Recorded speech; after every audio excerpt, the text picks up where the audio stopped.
Bienvenue à une autre émission de La Voix du succès. Et aujourd'hui, j'ai la chance d'avoir un modèle professionnel, Anne-Marie Conal, modèle et mannequin freelance. Comment ça va, Anne-Marie? Bonjour Patrick, ça va bien toi? Bienvenue à l'émission. Merci. Modèle, explique-nous ton parcours de modèle. Comment tu as commencé? J'ai commencé quand j'étais jeune, au début de mon adolescence. En fait, je regardais beaucoup les défilés à la TV, j'aimais ça, ça me faisait rêver. Je regardais beaucoup les magazines. Et ce que j'aimais regarder dans les magazines, c'était les photos des mannequins.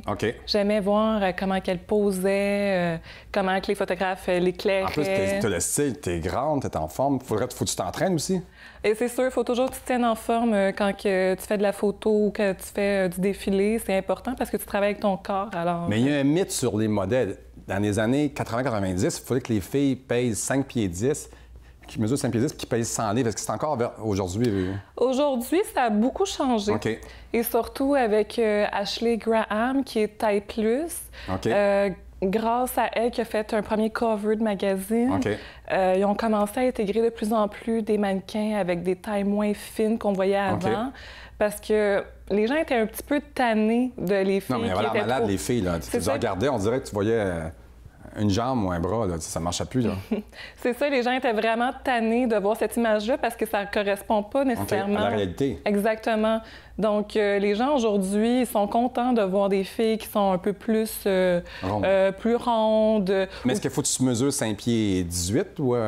Ça dépend ce que tu fais, parce que dans le mannequinat, il y a beaucoup de sortes. Tu peux faire du défilé, tu peux faire de la photo, tu peux faire du commercial. C'est assez vaste. Donc, les critères dépendent de chaque domaine dans le mannequinat. Donc, toi, tu as vu un modèle à la télévision, tu te dis, moi, je vais être comme ça. Oui.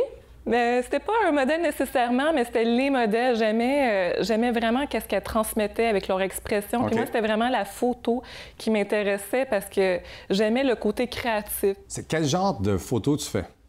Je fais surtout des photos en nature. Je fais des photos de beauté également pour représenter, admettons, des maquillages ou quoi que ce soit.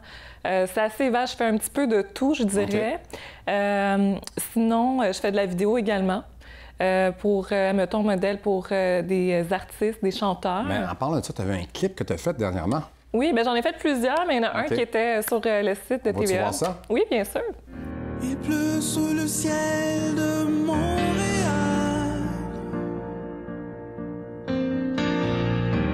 arrose les couleurs vives de mon âme, car la vallée des ombres a fait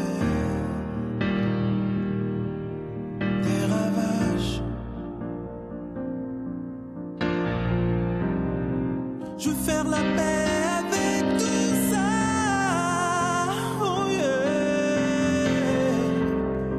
Je suis entre la peine et l'orage. Je voudrais tant te revoir. Je me demande où es-tu ce soir. Dans un monde parallèle, mais on ne peut plus se voir. Ouais, c'est vraiment un beau clip. Mais c'était fait comment? Est-ce qu'il y a un montage? Écoute, ça a l'air professionnel, là. Bien, c'est professionnel, en fait. Bien, c'est avec un producteur, chanteur, toute une équipe qui monte ça, en fait. C'est qui chante? C'est Emmanuel Travis. On a travaillé ensemble. Sincèrement, c'était une belle découverte parce qu'il chante très bien, il a une belle personnalité. C'est une super belle personne. Wow! Puis là, est-ce qu'il y a d'autres personnes? À ce moment, est-ce que tu travailles sur d'autres clips? Oui, mais il y en a d'autres que j'attends qui vont sortir. J'ai fait un vidéoclip avec Éric Lapointe cet été. Il n'est pas encore sorti, il va sortir bientôt. Sinon, il y a d'autres projets là, en parallèle qui s'en viennent. C'est quoi tes projets futurs, là? Ça serait quoi tu vas te faire? Tu ferais ça? Tu as un clip de Madonna, un exemple? Je sais pas. Projet futur. Alors, quand j'étais plus jeune, quand j'avais commencé le modeling, en parallèle, j'avais commencé à faire de la figuration parce que j'ai fait 3 ans de théâtre. Et là, j'avais délaissé ça un petit peu de côté. Là, j'ai repris ça il y a peut-être 1 an, à peu près. J'ai fait annonce publicitaire, mais là, j'essaie de m'orienter vers le acting. Là, on est en session de... comment je peux dire? En ce moment... Préparation. Oui, de préparation, exactement. On est en train de préparer parce que je vais tourner le mois prochain avec Joazar Productions. Ils ont commencé l'année passée à faire des courts-métrages, dont 203. Et là, on est sur un prochain. Là. Mais c'est souvent, quand vous commencez comme ça, qu'après ça, vous allez sur des plus grosses chaînes, vous êtes approché? Parce qu'aujourd'hui, quand tu veux faire partie de ce milieu-là, il faut que tu te fasses connaître, soit sur le web ou soit à la télévision. Oui, surtout quand tu es modèle professionnel, il faut vraiment que tu travailles au niveau de ta visibilité. C'est super important. Puis plus que tu as de contrats, plus que tu te fais voir, plus que tu te fais contacter. Il y a des contrats que c'est pas moi qui est allé les chercher, mais c'est parce que des gens m'ont vu, mettons, sur des shoots ou tourner pour quelqu'un. Alors là, ils sont intéressés, ils te voient, puis ils voient quelque chose en toi qui les intéresse pour leur prochaine production. Anne-Marie, ça a l'air super intéressant. Tellement intéressant que je vais te garder comme prochaine invitée. Ça te tente de rester avec moi? Ben oui, ça me tente. Nous, on va aller à une petite pause publicitaire. On se retrouve dans quelques instants dans la pause publicitaire.